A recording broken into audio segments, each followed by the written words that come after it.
warahmatullahi wabarakatuh. Waalaikumsalam warahmatullahi wabarakatuh. Perkenalkan, saya Ika Mutmainah, mahasiswi S1 Kebidanan dari Mega Buana Palopo. Hari ini saya akan melakukan penyuluhan tentang pelayanan promotif dan preventif pada infeksi menular seksual. Mungkin ibu-ibu pada sudah tahu apa itu infeksi menular seksual yang mungkin sudah tidak asing di telinganya ibu-ibu semua. Jadi izinkan saya memaparkan penyuluhan tentang IMS mungkin beberapa menit ke depan. Langsung saja, kanvas kesehatan reproduksi merawat diri mencegah IMS. Panduan komprehensif pelayanan promotif dan preventif infeksi menular seksual atau IMS di era modern. Secara global reality, lebih dari 1 juta kasus infeksi menular seksual baru terjadi setiap harinya di seluruh dunia menurut data WHO 2022. Kemudian nasional reality peningkatan tajam kasus sifilis, gonore dan HIV di Indonesia. Produktif dan remaja menurut data Kemenkes 2023. Ini stigma menghalangi penanganan pengetahuan adalah langkah pertama mewujudkan perlindungan menuju perlindungan.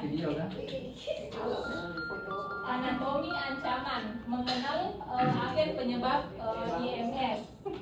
Di sini ada 3, yaitu ada bakteri, virus, dan parasit dan jamur. Bakteri dapat disembuhkan, kemudian virus dapat dikendalikan, kemudian parasit dan jamur dapat disembuhkan. Kemudian di sini pembagiannya bakteri dapat disembuhkan, ada sifilis, gonore atau kencing nanah, kemudian chlamydia atau sering tanpa gejala kalau chlamydia. Kemudian virus dapat dikendalikan, dicegah seperti HPV, kemudian atau kanker serviks, kemudian herpes genital, dan HIV, hepatitis B dan C. Kemudian parasit dan jamur itu dapat disembuhkan. Jamurnya itu seperti trichomoniasis dan candidiasis, infeksi jamur. Kemudian 3 rute utama penularan IMS: kontak seksual langsung, kemudian ada kontak darurat dan kulit, dan transmisi vertikal ibu ke bayi. Kemudian matriks faktor resiko, apa yang membuat kita rentan? Yang pertama, perilaku seksual, berganti-ganti pasangan, kemudian hubungan seksual tanpa barrier fisik atau kondom, kemudian pengaruh zat seperti konsumsi alkohol atau nafsa yang memicu pengambilan keputusan berisiko. Kemudian literasi kesehatan, minimnya edukasi kesehatan reproduksi yang benar, keterlambatan mencari pengobatan akibat rasa malu atau stigma. Kemudian riwayat medis, ada memiliki riwayat IMS sebelumnya menyebabkan kerusakan jaringan yang memudahkan patogen baru masuk. Mengapa generasi muda paling rentan? Karena psikologi pengambilan resiko. Remaja cenderung berani mengambil resiko dan bereksperimen tanpa mempertimbangkan konsekuensi jangka panjang dengan baik. Kemudian tekanan lingkungan, kecenderungan untuk ikut-ikutan dalam pergaulan bebas demi penerimaan kelompok. Kemudian ilusi kebal, merasa penyakit serius tidak ada terjadi pada saya, berujung pada pengabaian praktik seksual yang aman. Kemudian pisau bermata dua, pengaruh media sosial, ada paparan konten seksual tanpa filter. Terus prosesnya itu dinormalisasikan, perilaku berisiko tinggi tanpa pemahaman medis. Outputnya itu meningkatkan kasus IMS akibat brain export. Terus input, ada akses informasi kredibel dan kampanye kesehatan digital. Prosesnya ada edukasi sebaya dan pembongkaran stigma. Outputnya itu peningkatan kesadaran, pencegahan aktif, dan screening rutin. membangun taman perlindungan, transisi paradigma dari pengobatan reaktif menuju pencegahan proaktif. Tidak ada satu metode yang 100% sempurna. Perlindungan terbaik adalah mengombinasi berbagai lapisan pertahanan, edukasi, perilaku, barrier fisik dan medis untuk menutup segala celah penularan. Lapis 1, promosi kesehatan dan edukasi. Ada hancurkan stigma, terus edukasi sebaya, terus keterbukaan komunikasi. Kemudian lapisan kedua ada strategi perilaku. Ada fondasi ABC, namanya itu A, abstinence, puasa seksual, dan ada B, setia pada pasangan. Bagian puasa seksual, menunda atau tidak melakukan hubungan seksual, terutama pada usia remaja yang belum matang secara emosional dan reproduksi. Ini adalah metode pencegahan paling mutlak. Kemudian fondasi B, memperhatikan monogami eksklusif, tidak berganti-ganti pasangan dengan pasangan yang telah dipastikan sehat dan terinfeksi MS, mengurangi variabel paparan secara drastis. Kemudian lapis ketiga, barrier fisik, penggunaan kondom. Konsep C ini untuk kondom dalam strategi ABC. Ada cara kerja, kondom bertindak sebagai penghalang fisik, kedap air yang memblokir pertukaran cairan tubuh. Kemudian syarat efektivitas, hanya efektif jika digunakan secara konsisten.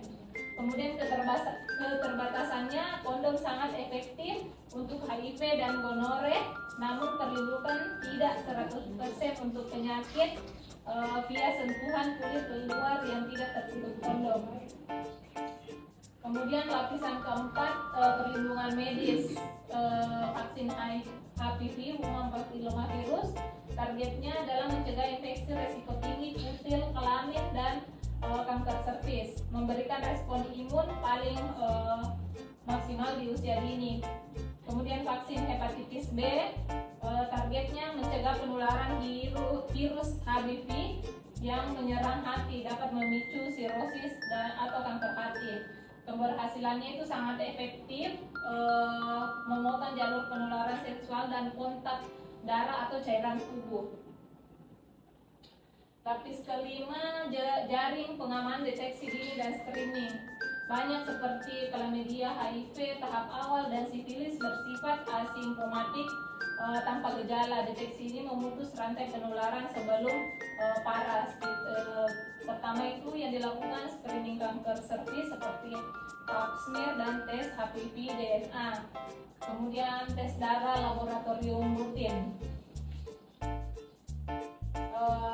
Taman perlindungan komprehensif, yaitu promosi dan edukasi seperti yang berlangsung sekarang. Terus perilaku setia dan puasa seksual. Kemudian barrier fisik adalah penggunaan kondom. Terus medis atau biologis adalah pemberian vaksin HPV dan hepatitis B. Kemudian monitoring itu screening rutin dan pap smear. Kesehatan reproduksi bukanlah sekedar ketiadaan penyakit, melainkan hak, tanggung jawab, dan bentuk tertinggi dari merawat diri. Jadi edukasi diri sendiri, lindungi pasangan, dan lakukan screening secara rutin. Mungkin itulah pemaparan rutin dari saya. Mohon maaf kurang dan lebihnya. Saya membuka sesi tanya jawab apabila ada dari ibu-ibu sekalian yang ingin bertanya. Dan mau bertanya? Iya, silahkan. Dari ibu siapa namanya? Nadia Bidan. Iya, ibu Nadia, silahkan. Dan mau tanya, apa perbedaannya infeksi menular seksual yang disebabkan sama virus, bakteri, sama parasit? Oh iya, itu kan penyebab penularannya. Tadi itu ada 3 penyebab. Di sini ada bakteri, virus, dan parasit. Di mana bakteri itu disebabkan oleh bakteri yang hidup dan berkembang biak sendiri. Terus dia pencegahannya atau pengobatannya umumnya dapat disembuhkan dengan antibiotik jika diobati sejak dini. Kemudian yang kedua ada virus. Virus dapat dikendalikan. Virus ini yang berkembang biak dalam sel tubuh. Biasanya pengobatannya adalah tidak dapat hilang sepenuhnya, tetapi dikendalikan dengan obat antivirus sehingga gejala dan penularannya berkurang. Kemudian yang ketiga ada parasit.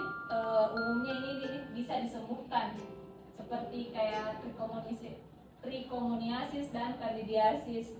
Itu bisa disembuhkan dengan antiparasit. Pengobatannya umumnya dapat disembuhkan dengan hanya pemberian obat antiparasit. Mungkin itu saja dari saya.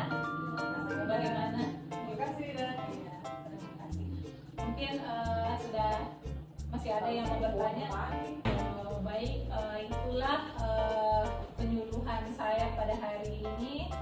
Kurang lebihnya mohon dimaafkan. Saya tutup dengan mengucapkan alhamdulillah, terima kasih. Wassalamualaikum warahmatullahi wabarakatuh.